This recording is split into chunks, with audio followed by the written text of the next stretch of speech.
what I would say is it's about being the best version of yourself, which I don't think can ever be a bad thing, because that can be bettering yourself in so many different ways, whether it be with your faith or whether it be like the things that we're saying about being a man of your word. You also mentioned that the Bible says there are certain things that you should not do or you cannot indulge in.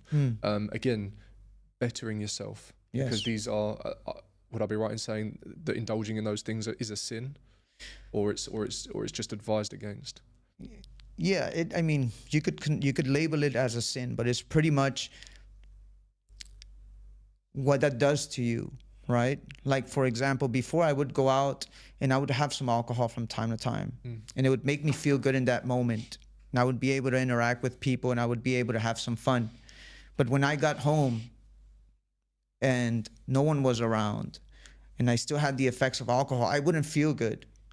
And the next morning when I woke up with a headache and a hangover, I knew it was the effects of alcohol, and I wouldn't feel good, and I wouldn't do the things that I love to do, like working out, like going to church. I would just stay home and sleep, and rest. And so you start realizing that certain things keep you away from being the best version of yourself and keep you away from God. So as you start removing these things from your life, and you can call them sin, you start getting closer to God, and it's as simple as that. A lot of people want to put all this other stigma and these other labels on it, but you have to sit down and analyze yourself and how you feel when you do these things, or maybe not while you're doing them, but afterwards. What effects do they have on you?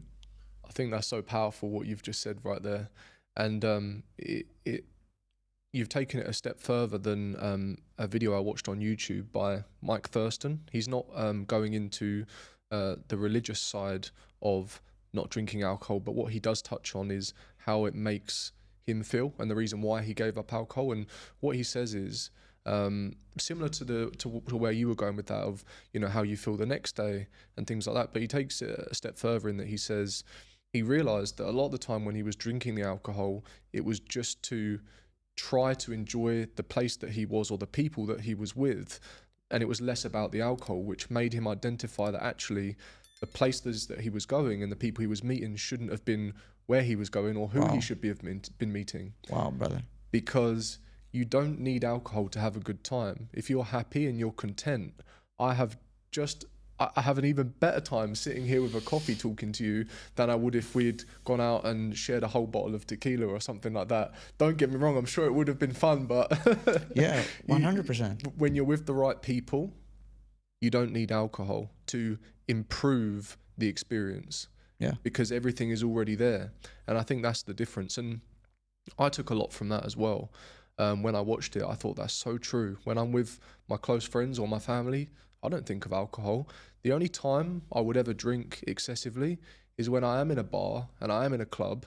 And why is that? Because I don't truly want to be there. And I feel like I need to enjoy what I think is enjoy myself. Yeah. When really it's something way, way deeper where I'm just drinking to try to enjoy the environment that I naturally shouldn't even be in anyway. That's 100%, brother. I agree in that so much. And for us single guys, it's sometimes it's difficult because a lot of the younger crowd or the people that want to have fun go to these places, and you might want to go there. But I've said to myself now, like, I'm cutting that off. I'm only meeting potential partners, female partners, potential mate, potential wife at the places where my lifestyle is actually set up, right? So whether it be at the gym, whether it be at church, whether it be at a coffee shop or a bookstore, I'd rather it be natural and be my own environment, right? The environment that I enjoy, not an environment where I'm gonna have to be intoxicated, like you said, to kind of enjoy myself. I think that that doesn't mesh with me, and I'm just taking it from that perspective as well. Yeah. Well, I think that's really important to meet, especially if someone is potentially going to be a partner, is meeting them in an environment where you're most comfortable, because that's also going to be your most natural state as well, where you feel your best because you're somewhere that you want to be or doing something that you want to do, which is ultimately going to bring the best out of you. I think I see it a lot. I know you grew up in the US, which is probably different to the UK in many ways, but it's very much a part of UK culture to drink. Like it's really, really normalized to the point where if you're growing up and you don't drink alcohol, that's kind of weird. Wow. And I don't know if it's the same in the US, but it's normal in the UK for... I've heard from a friend from the UK. She told me that after office hours, everyone would head down to the bar and just get wasted, like the whole office. And if you didn't, you were kind of looked at as the oddball.